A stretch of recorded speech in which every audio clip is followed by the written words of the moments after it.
Hello all you lovely people and welcome to Everything Crochet and More. I am your host Hetal Patel and this is the intro video for Jasmine tablecloth. Now, as you can see here, it's a huge project and I recommend that you go through all the videos before starting with this project. Now, Jasmine tablecloth is made up of two motifs basically. The main motif being the jasmine lace motif, the circular motif, and the second motif is the square lace motif. So I suggest that you go through the video tutorial of jasmine lace motif and its joining and this video tutorial for square lace motif as well. Now this video tutorial is divided into three main parts, part 1, part 2 and part 3. But our part 2 and part 3 are also divided into a few sub-parts.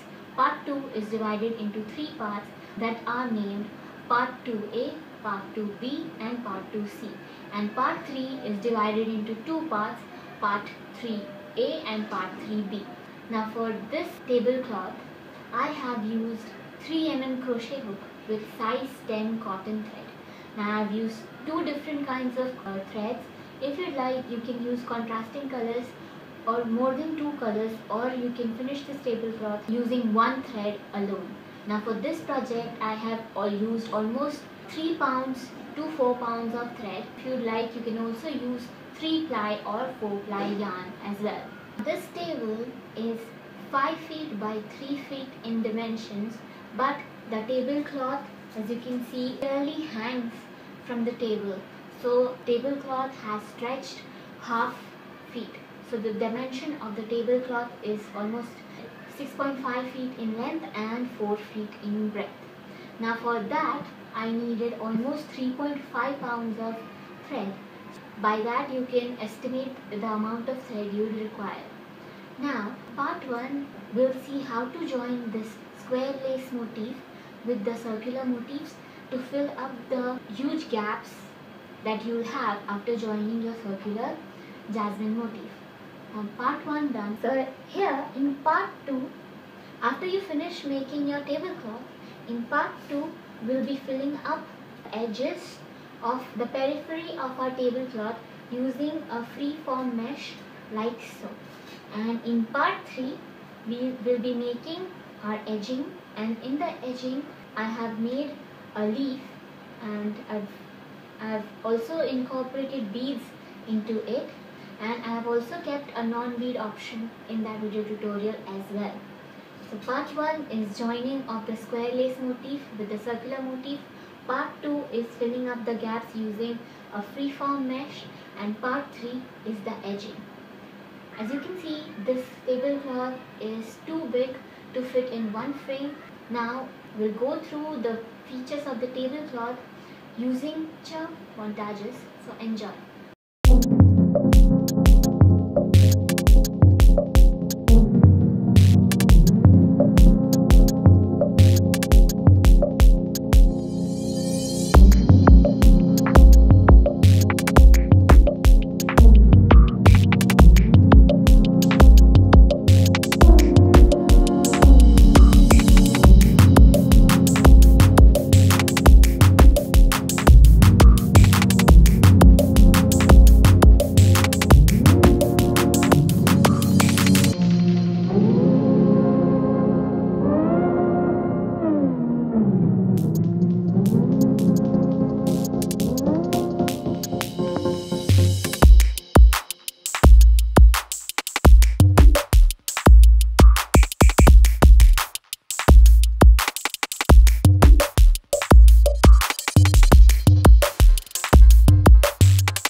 that we've gone through the photo montages, let's discuss the shapes that we can make using the jasmine motif.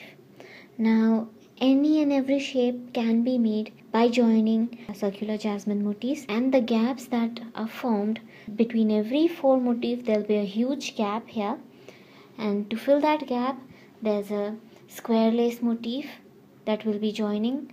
The video tutorial for the square lace motif is also there in the playlist as well as in the description below. If you're using one color, it will be very easy.